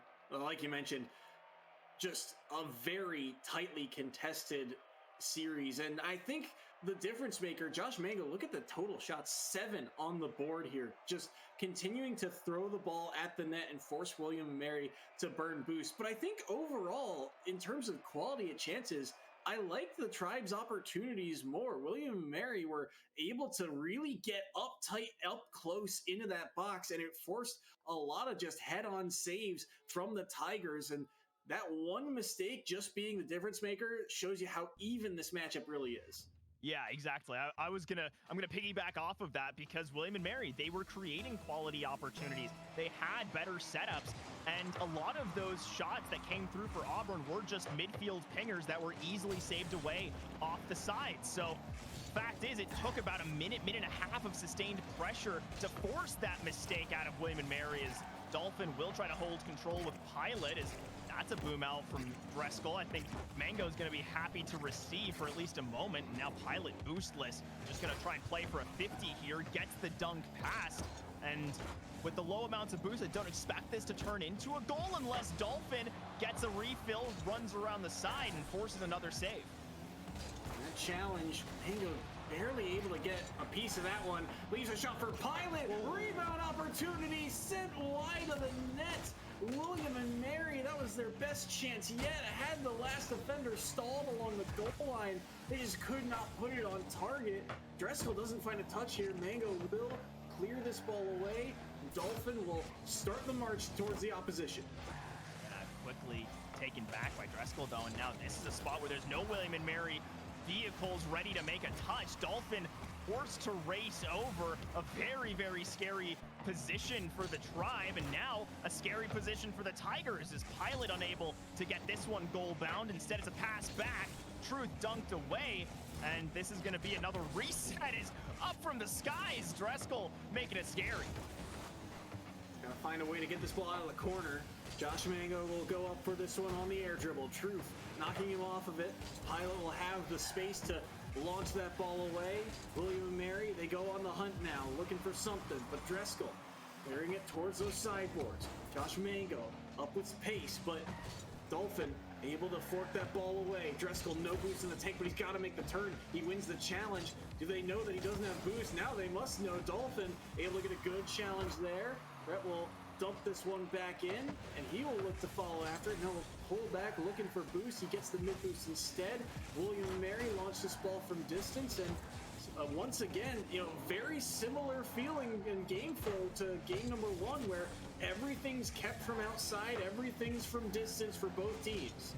Yeah, this just constant attempts. Actually, this one threads the needle right down and in, again from the wings to that upper corner, and Dolphin just finding a beautiful shot, and Dreskel makes a race, but that was still just precision out of Dolphin, and William and Mary pick up their first goal of the series. It's one of the first times that Auburn has really been caught flat-footed on the backside. You saw them try and just get that ball to the wall to buy themselves some time defensively, but Dolphin reads it well. And now look at this, straight down in front. Truth with the rebound read to make it 2-0, but all off of the centering ball, the intercept, and it goes right straight down to the goal line. Very well done, and keeping this pressure on, exactly what the Tribe needs after the last, I want to say, 40 seconds of game number 1, where you give away that 1 goal, you're giving enough space to threaten a second, just denied by the clock expiring. And this is more the William and Mary that's trying to be one of those top teams competing against the likes of UTA. It's Dreskel gonna set this one up for Mango and keep things dangerous. A good demo or bump away from Pilot, still saved away by Truth, and now we've got a bit of a try-pass coming through. Pilot attempting on the side, instead it's just a floater delivered by Truth, and this is a William and Mary on fire. William and Mary, this offense is really clicking, and that shot just perfect to that near post, and threat with no able way to get out of his own net there and cleanly recover from that previous sequence. So 2 minutes remaining here, and Auburn giving up 3 chances. That quality that we talked about from game number 1 paying off huge dividends. But look at the fakes, and Gotham will absolutely capitalize here. Dreskel with the mind games in front, and Pilot gets frozen. Yeah, Pilot just caught with a little bit of that paralysis when you see someone going for an awkward option. That fake musty really just making Pilot look like a deer in headlights. That's a great response. As Auburn only 2 down, still plenty of time to go. And as we've seen, these past 40 seconds just filled with goals. And now another William and Mary offensive chance sent to the side by the Tigers as Truth gets past one. Dreskel's a little awkward. Still a decently comfortable save. Dolphin unable to find a touch here.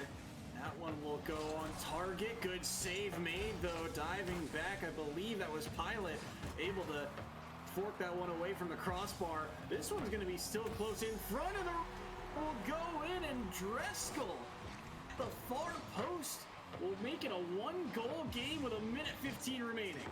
Yeah, and just a huge little bump onto Truth from the backboard that really creates the space for that to just be an open net.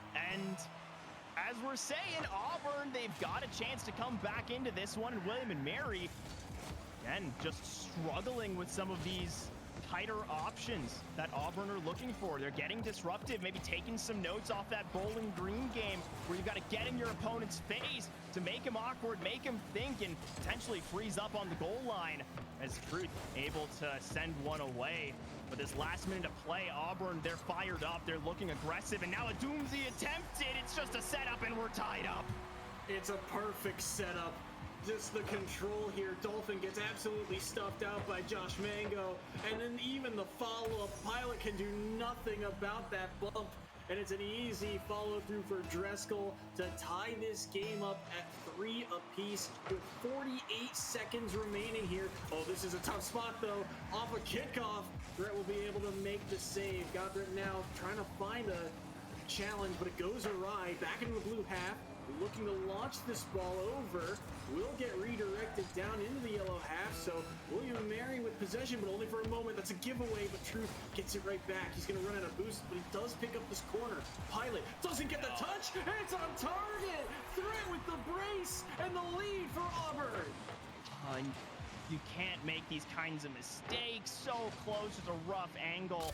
And I mean, really that play stems all the way back to Truth, just in this tough spot where you want to take your time, you want to make sure that you're not that you're holding control of the ball, but instead just a touch just a bit too heavy. That turns into this Auburn attack where Pilot is unfortunately just missing that one touch, and what looked like it was going to be William and Mary cleanly moving forward turns into an Auburn lead as the final 5 seconds tick down. A good pass to center, interrupted by Mango, and this one a touchdown in just a few moments unless Dolphin can carry it over. No extension, no height, and that's going to be Auburn up 2-0, and William and Mary struggling and hurting after that one. After a 3-0 lead, they give up 4 unanswered, and all in about half the game, really, around 2:30ish or so, I think was when that first goal really went in. But Auburn battling back, showing some resilience here, and William and Mary, Truth and Dolphin getting on the scoreboard, but Pilot really blanked out there. Only 2 shots for is the difference maker for me. Everyone getting involved on Auburn's offense. They've got to find a way to get Pilot involved.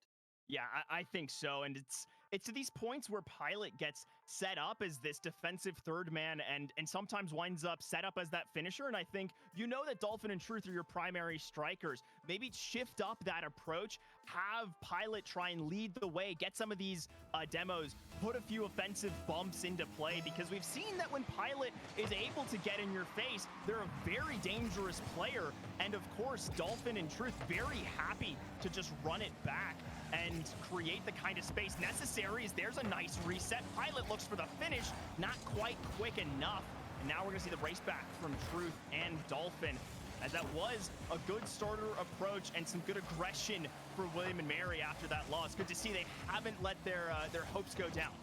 William and Mary was a team last year that, as series went on, they got better and better. They were good late in the series, game 4s, game 5s, and that offense was partially why Dolphin with 43 goals last year, Truth with 39, and Pilot, the newer member, hoping he can get on the scoreboard here and help William and Mary battle back. Dolphin, the chip pass, looking for Pilot, and what a shot it was, but Threat with another huge save here along the goal line, looking to immediately head the other way. Dolphin to redirect it, now Truth to tee it up, but no one is there but the Tigers defense. Dreskel circling back here. He's going to wait for Pilot's touch. It's dangerous in front, but a good challenge win. Does not find the clear, instead left it for Mango. Truth has to redirect this one off his own backboard, and it will go to Threat into the corner, but Auburn and company kept to the outside for a moment, but 2 dangerous chances both ways.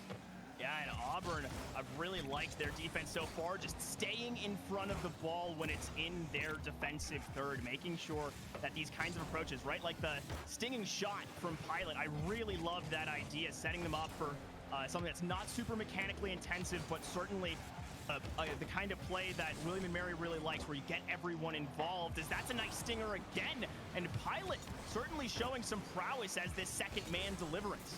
This offense is all about the second man right now. Oh, look at the feed here. Dolphin juked out one, but could not get past the second defender. Truth able to chip it over.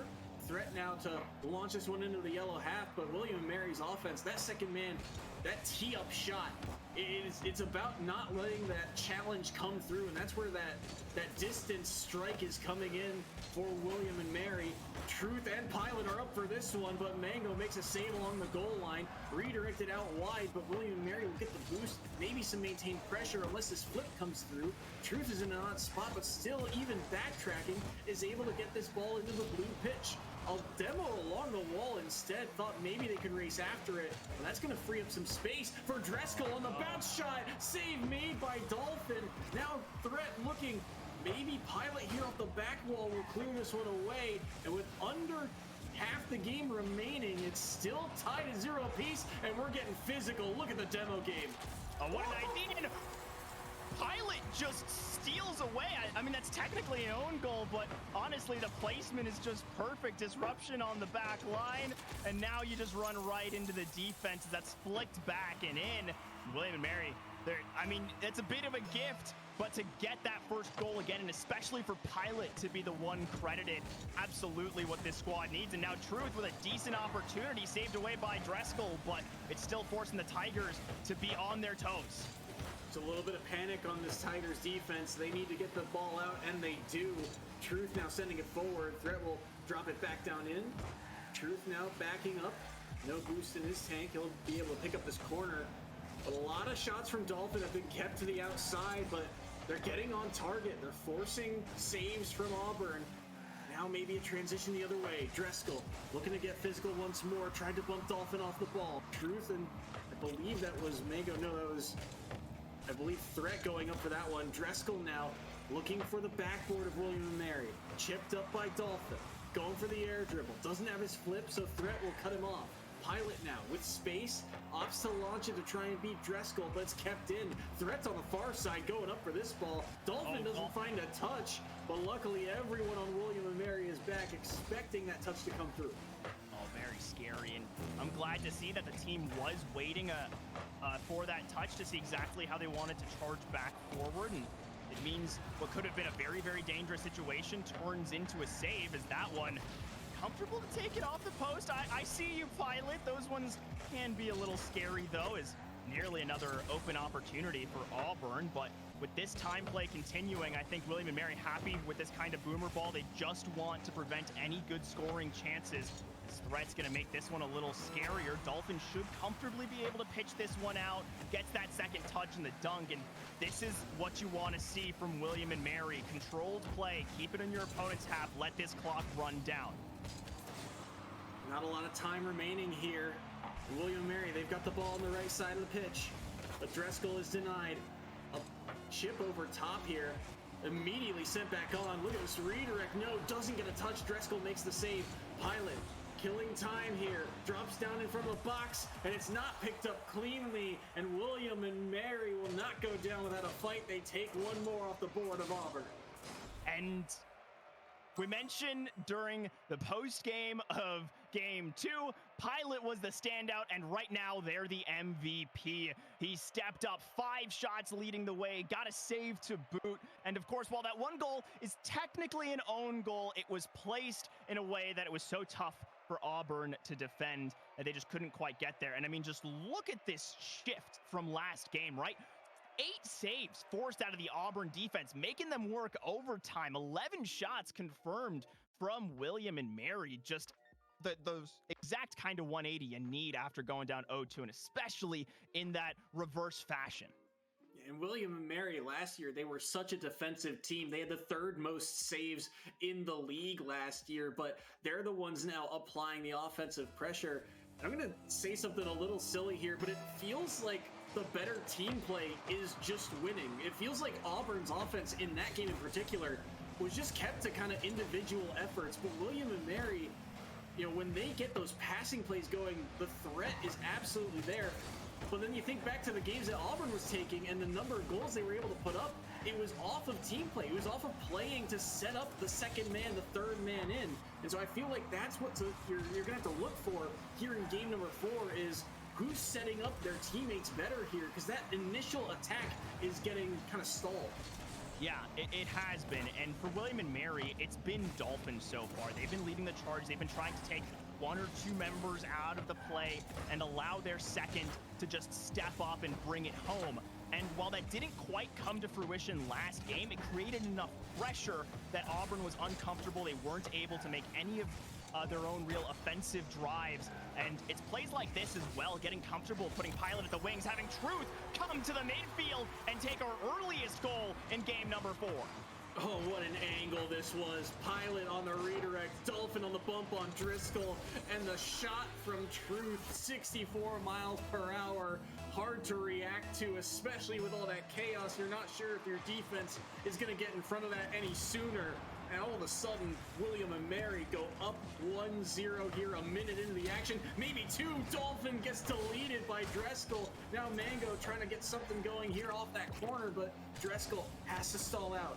Will be able to clear this one away. Dolphin diving back to make sure this one goes to safety, but Mango's challenge means it's back in the midfield. Pilot finds Dolphin here off the ceiling. Air dribble attempt, double tap down, and Mango will clear it away. Yeah, the interruptions, very, very good job so far. And I do want to go back, though, to that kickoff, unless we're just going to see a score saved away by Mango. Kept dangerous or almost by Dolphin. Truth's going to try and slow this down. It's just going to be an outlet back to Pilot. But we saw from William and Mary, they wanted to go for an unorthodox kickoff. They faked that first touch. They go for the pass. This is something you see from a few squads, maybe break out every now and again. I saw it the most out of Montana State whenever they want to try and cheese themselves a goal to keep a series interesting. And the idea is you get this fake, it's a straight shot back, you get an early pass forward. Unfortunately, Truth not able to make it happen, but we saw a successive 30-40 seconds of continued pressure on this Auburn net, just off the back of William and Mary being that much further forward. So that's a decent look, and now dunked back, Dolphin pulling double duty in the net.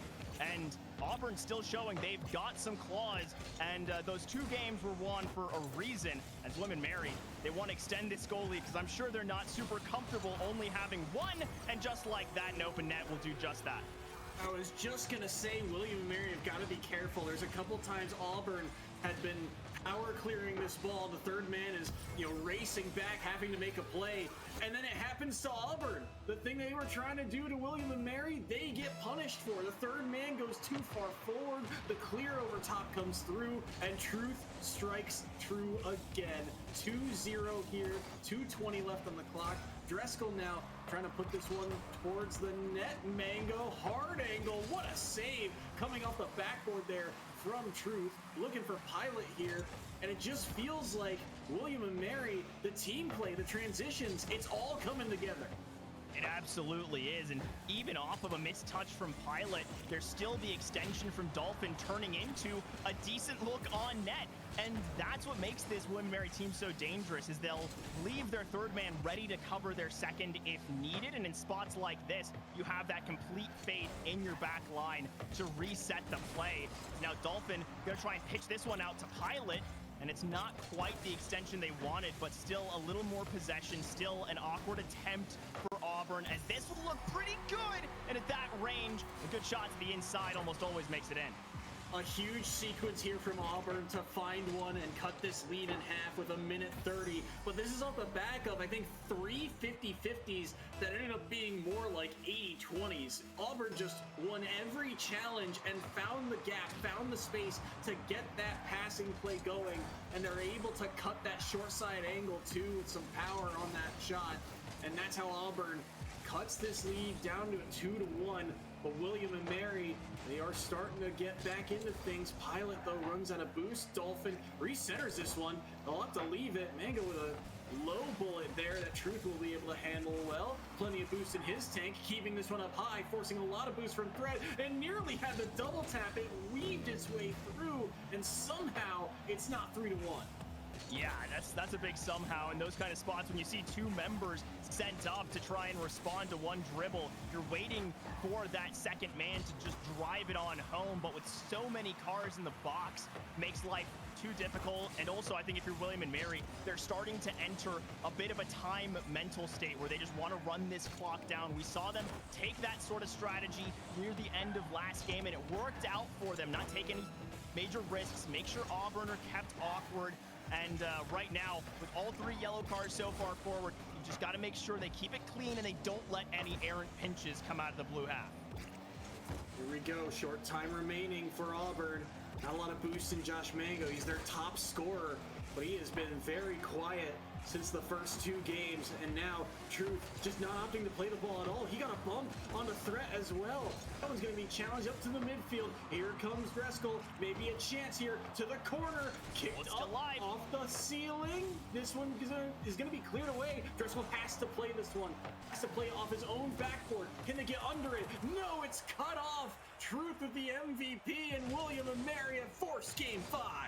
Oh, and I'm excited. I love this. You see Auburn, they strike into Game 2. They force this one. They force William & Mary to try and make that reverse sweep. And this last game, Truth on the MVP this time around. Love to see everyone getting involved for William & Mary, showing this true team effort. I mean, Dolphin player we were talking about so much. Pretty quiet this game, doing a lot of setup, not getting as many goals, not getting as many saves this time around either. And it's showing the depth of that roster. And for Auburn as well, though, the fact they were able to build back, the fact that Rule 0 did get a little scary at times, shows that this last game is going to be a banger. And this is going to be a nail-biter for sure. I mean, while William & Mary have won the last 2, that last game, the second half, while Auburn were up against it for a moment, like you said, they got the last goal. They had that chance in 0 time. And they're going to have a kickoff chance here. Dolphin with that key save, and he'll make a second one on Josh Mango. Game won't give him credit for it, but we will. But Dolphin's looking to set up his teammate here. That one just a hard touch to try and get mid. Goes all the way across, and Auburn will be able to get it out. Offensive pressure here inside the box. Look at the dribble! And Dreskel slots it! Weaving and bobbing, and he finds the gap. The Tigers are up 1. In truth, I don't think you have to go up for that one. You've got Pilot and Dolphin set up to try and play the ball behind your Pilot at the very least, with Dolphin ready for the rebound. And Dreskel just pulls out a little fancy footwork, sees the difficulty, sees that missed touch from Truth, and just takes complete advantage. As that, another daring save and another shot as Auburn electrified in these opening 30. Mango with the air dribble over top. Pilot's got to make a goal line save. It ricochets off the post, but Godthreat just throws that one towards the target. Ricochets once again off the back of a defender and goes in. 30 seconds in, 2-goal lead, and it feels like the Tigers are revitalized against a stout defense, but this one is going to be dangerous, and Dolphins doesn't miss those. Flexes on him with the muscles and powers this one in. I mean, this is just a complete 180 from everything we've seen. It's actually Pilot denies the save from Godthreat. I don't think that was calculated. If it was, absolute billion IQ out of the shot callers for William and Mary. But still, a general dunk making its way through. You pull out the muscle. The double tap attempted, nearly delivered. And I mean, just still, these two teams, we were seeing these really prolonged opening scores in these past few matches, waiting a minute, 2, 3 before something gets on the board. And now we've got 3 in the first minute, first 40 seconds. I mean, both teams so hungry and allowing some dangerous opportunities, as we've seen a few too many touches that close to the William and Mary net. Both teams would love to stay undefeated through 2 weeks. Oh, this is 2-on-1, but somehow Dolphin avoids the bump and is able to make the save inside the box. Chipped back in. Mango's going to be able to steal the boost, but the shooter gets demoed. But it does not matter. Mango with the moves in front of the net, and Auburn's up 3-1. Yeah, I need to see this one again, as Pilot just with a slight misread on that subtle touch. No, Dolphin not quite back, and best idea you can have from Truth, you're playing for either the outlet pass or the demo. Great option for your second man either way, and just doesn't quite work out. Now Dolphin sends this right over, has to play the defensive dunk. That's never a spot you want to be in, as a dead even 50 deposited for Truth, and it's a deep boom, comfortably saved. Now we'll see if William and Mary have something, as Dreskel just barely gets his back wheels on it. Huge save there. But now here come William and Mary. Flip reset. Maybe a follow-up, but Dreskel. And how many key defensive touches have we seen Dreskel get this series? Just everywhere on the blue pitch when they need him to. He has stepped up, as now we're approaching that halfway marker, and Auburn, their offense does not appear to be slowing down. Sent right back in. Pilot will be making this save. Mango looking for the follow-up, but that's a big clear from Dolphin. You saw that was an empty net if he made a whiff happen there, but they evade that opportunity. This one's recentered, and Truth will clear it across, but it is constant pressure. All the Tigers are lurking in this midfield waiting, but it's a giveaway now. Dolphins looking for Pilot on the outside. He's got a chance on the recenter. Truth with a shot, but too many bodies in the way. Yeah, that's the trouble. These plays are just a little too telegraphed, not quite quick enough for the Tribe. As this one, Pilot's got a little space, got a little opportunity, and actually the light touch down gets denied by the crossbar, as that was almost a beautiful little ceiling shot to go under the defense, and it turns into Godthreat on the other side. Eerily similar to last week, Auburn turn on the Jets in Game 5 after taking the first 2. Xavier nearly reverse swept them, and then Auburn, their offense coming alive here. 4 goals to the 1 of William and Mary with 2 minutes remaining. And William and Mary, now you're starting to get into that, well, we've got to make a play territory. Got to get a little risky at times, but risk versus reward here. Oh, that one's dangerous. What a pinch by Mango. And Pilot is here to respond to keep it close to this blue third, but should be cleared away to a wide angle. Yeah, and this one's still just off the backboard. I think they want to set up Dolphin for a decent rebound, but Auburn, their defense is solid, playing together, not giving away these kinds of opportunities. And with that missed touch, this is another good look for the Tigers. It's bouncing in front of the William and Mary net, and every second it's kept in this yellow half. It's another second the Tigers are banking on for game number 5. And Truth finally able to relieve a little pressure, but it's quickly sent straight back. Ooh, dangerous here. Driscoll flips off of that ball. Brick gets bumped off of this one as well. Mango to dump it right back down in, but Dolphin is there. Driscoll now up. Slow to this ball as Pilot was there. Off the corner goes Threat, trying to move this ball out of his own half. 2-on-1 the other way, but the offense is the one. Mango now on the follow-up shot, high off the crossbar, and again, Dolphin has to dive across and send this one out wide. Mango keeps it in the zone, and tick, tick, tick goes the clock. Auburn right now playing keep away if they can. Threat, though, that's a pop-up, and with 30 seconds remaining, the Devils on the backside, William and Mary have got so minimal boost. Yeah, they're just getting starved out, reset back to that 33 constantly. And Auburn have just done a fantastic job of staying in their opponent's faces, getting rid of all this time, and it would be nothing short of a miracle for William and Mary to snatch so many back, and instead it's Mango sinking that dagger even deeper, as this is an awoken Auburn who needed it in Game 5 to secure this series. He led the team in week 1 in goals, and here off the feed from Driscoll, 5-1 Auburn. A huge turnaround from a nail-bitingly close series to nearly getting reverse swept. But the Tigers get the job done. This clock will hit 0.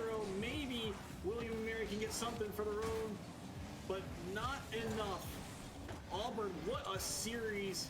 And they come up clutch for the second week in a row in Game 5. They'll walk away with a W. Yeah, what a real statement coming through. I mean, it looked all William and Mary after Game 3, and it felt like they should have had Game 2 under wraps, but Auburn just able to turn on the gas exactly when necessary. And fact of the matter is, if you can have that clutch factor, it's going to net you so much in this league, and we've seen Auburn have that clutch factor back-to-back weeks. That's a huge step up for Auburn. They stay at 2-0 and look good doing it too. I mean, just everyone stepping up in their own right. It does feel like Auburn is a little bit more role-oriented the way things are going. Mango's got that offensive prowess. Driscoll on defense making so many key touches, and Threat looming around in that midfield, just ensuring that the ball stays on the right side of the pitch. I think that was kind of a difference maker. It felt like Auburn's defense was so much more aggressive in that later portion of the game. Just William and Mary, for all those transition goals and passes that they had, when it came down to it in Game 5, they could not connect on them. And I think it's partially because of Auburn's midfield defense. Yeah, I think so too. I think Auburn knew exactly how to adjust. I think with games 3 and 4 being so close, it showed that Auburn was never really out of it despite the level of control we'd seen out of Dolphin, Truth, and Pilot, but a very well-deserved win from the Tigers, as we're going to look for an interview so we can hear inside their minds, as we'll be right back with more action from the EGFC.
and welcome back as we are joined by Dreskel from the winning side of Auburn after that 5-game banger. How are you and your team feeling?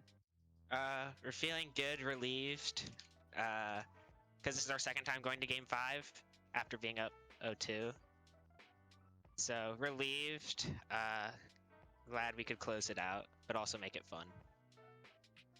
It was a very entertaining series, to say the least. So, obviously, I mean, you pointed it out. This is back-to-back Game 5s for you guys, but it feels like this squad, it's pretty well-rounded overall. And I guess, what's the kind of spread look like for this team? How long have you guys been playing together for? This is, I think, our first month together. Of course, I don't know about Mango and Threat, their history, but this is my first time playing with them. And I think we work really well together, and I can't wait to see how we improve throughout the rest of the year. It's going to be interesting to see. You guys get a 2-0 start. I mean, a lot of close games for you guys right off the bat. What's something that you think you need to work on for the upcoming matchups as these weeks continue? I think we sometimes will get caught in defense too often, which is easy to say, but going more aggressive, being on offense, especially that William Mary series, game 3 and 4, we were on defense the entire time. I think I had an average of 12 boost for both those games the entire time, which is not ideal. And game 5 came out hot, got on the offensive, and I think that's where we shine. Yeah, sort of speaking to that offense versus defense, in games 2 and 5, it really felt like you guys were just able to turn on the gas and kick it into high gear. What does that look like for you guys? Is it just you have one good opportunity and then it just snowballs off of your momentum? Or is there kind of like a mode that you guys can call yourselves into? Yeah, I think knowing that series is on the line, especially in game 5, we can kind of turn it on. But also, I don't remember game 2, but getting an early goal, getting an early lead is super important for us. And especially game 5, once we got that one, we were getting hyped up, comms coming in very well, and it just snowballed from there. We felt like we had the upper hand and we could go on the offensive. That's great to hear, and it certainly showed that confidence came through, and it was quite the match to watch. Now, if there's anyone you'd like to shout out for today's win, the floor is yours. All right, so first, Mango and Threat, great teammates, stuck with it, even though we almost got reverse swept. You guys held it together, held down the fortress, and got us a win. Especially, I also like to shout out Malopo. He's the Rocket League manager here at Auburn for making this happen. And yeah, I think that's pretty much everyone. Oh, that's amazing here. You've got that support at home and, of course, a really strong squad we're going to be looking forward to seeing. You guys are 2-0. Awesome performance. Thanks so much for joining us. No problem. Have a good night. Thanks, you too. And for everyone at home, our final match between George Washington and the USC Trojans has been forfeited. So this is our last game of the day. And honestly, Soy, I was really happy with it being such a fantastic series. Always good to end on a game 5 and a nail biter at that. And Auburn coming up clutch again is just such a good storyline. I can't wait to see what these teams bring to the table moving forward. Even William and Mary, I mean, this one's going to sting, right? To be able to come that close and just have this fall just flat, just result in a hill of beans. It's just unfortunate for William and Mary, but still a long season ahead, and they look fantastic. They're getting better and better. It's just so fun to see these kids improve. Yeah, it is absolutely fantastic. And William and Mary looking ahead to next week. They're going to be up against UTA, so certainly going to have to hit the training room for that one. And if you, all of y'all out there, are interested in more EGF action this week, we've got Overwatch tomorrow, Valorant on Friday, so plenty to keep you entertained these evenings for more action out of the collegiate scene. But that's it from us tonight here on Official EGF. Thank you so much. Also, huge shout out to Aeon, who's been holding it down in production. Soy, a pleasure as always. And a thank you to you guys at home who let us do what we love. Have a wonderful night.